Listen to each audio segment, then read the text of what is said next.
I'm Mark Friedman, Chairman of the Midsize Retirement and Healthcare Plan Management Conferences, and I'm with Scott Cooper-Smith from Transamerica Retirement Solutions. Scott, you deal with communication programs all the time, and through the years we've now found what doesn't work. And we know that automatic enrollment has been working very nicely, in many ways better than all the money that we spent for communication programs over the years. What do you see as the future of communication programs? What's working today, and what do you recommend to plan sponsors that they do for their plans to get their employees engaged? Well, Mark, I think you're exactly correct. Automatic enrollment has been a tremendous advance and probably has done a lot more than we were able to do with traditional communications. That said, I think there's certainly a role for communication and education in supporting a well-crafted automatic enrollment process. And I would talk a little bit about the enrollment process, the automatic enrollment process initially. It's important, I think, for plan sponsors to set automatic enrollment targets appropriately and communicate that to employees. These programs have traditionally set defaults in the neighborhood of 2–3%, maybe not having automatic escalation. And we know very clearly that this is not even close to an amount that's going to be appropriate to get participants to anything approaching retirement readiness. So what we're seeing more successfully adopted in recent years is a desire among plan sponsors to increase that amount either by initially defaulting at much higher rates, and we're seeing a lot more interest in doing that, rates of 4, 5, 6%, sometimes tied to maybe stretching their matches out, but we're also seeing the inclusion of automatic escalation features, which I think have helped this very, very much. You want to help employees understand the need for sticking with these programs, and I think it's important for communications to reach out to a number of groups who are traditionally lost. So you will have employees who have opted out once.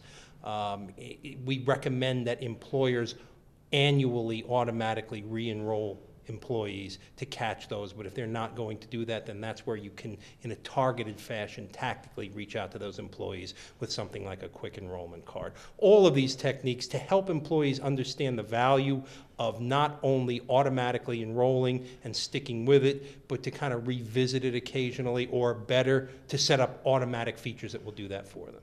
Well, one thing we know for certain is that the behavioral finance guys were right. If we have people opting out instead of opting in, we get significant higher enrollment. People just don't opt out. They get those forms, they don't do anything with it, just like they didn't do anything with it when they had to sign in. So we're seeing huge peaks in the amount of enrollment that plans have experienced. Statistical data shows us that there's very similar enrollment levels regardless of what level you set for your initial employee contribution. In other words, if you set it at 3%, you get X percent enrolling, say 90%. But if you move it up to 6% as the initial number, you still get 90%. Is that the real world experience that you've seen? That is largely the real world experience. There are, of course, some exceptions, but within reason. So if you're talking about setting 3, 4, 5, 6 instead of 1, 2, 3, 4, you're going to see, and we have seen, very similar stay rates or stick rates. All right, one of the other things that sits out there is trying to get people to not pull their money out when they just have a need for it. There's a lot of controversy as to whether you should have loans in a plan, whether you should have hardship withdrawals in a plan.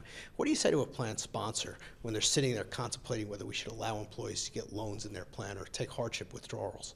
Well, loans in particular is very interesting because there seems to be this traditional understanding that you need to have loans to make the program attractive to employees. I've seen data that cuts both ways, some that suggest that loans actually are beneficial in terms of increasing overall plan enrollment, other data that suggests that there really is not much of an influence there at all. As a practical matter, most plan sponsors have historically offered loans. They are reluctant to remove loans altogether, although it's something that I favor just for simplicity purposes. But we often talk with sponsors about certainly limiting the loans. It's astonishing, perhaps not to you, but to many, how many plans will allow 2, 3, 4, and more loans outstanding at a time. We work with plan sponsors to suggest that maybe they whittle that down, hopefully to just one outstanding loan at a time, certainly no more than 2. So there are things that you can do to limit the use of these as kind of revolving accounts, if you will. Yeah, you mentioned another word that the behavioral finance guys love, that's simplicity. One of the trends that we had seen for years was an increase in the number of investment offerings, and that's reversed itself, mainly because of the thought that the more plan choice, the more investment choices there are, the harder it is for somebody to make up their mind and they don't participate. How do you see the whole notion of simplifying the investment lineup?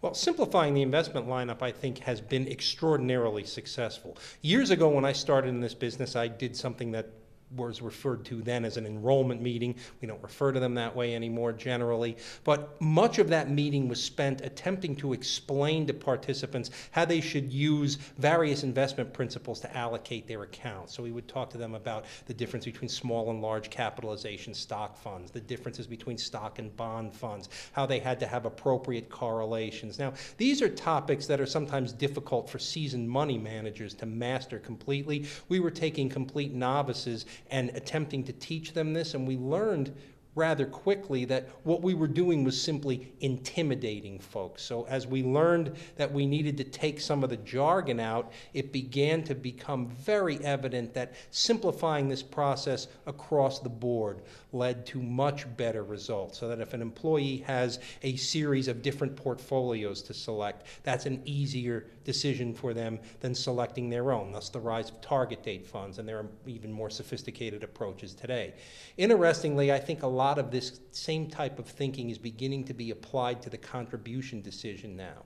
A typical contribution decision made on a form or made at a meeting, ask the employee essentially an open-ended question: how much do you wish to contribute? And they could typically pick between 1 and 15% or 1 and 25%, so it was almost an unlimited amount of choices.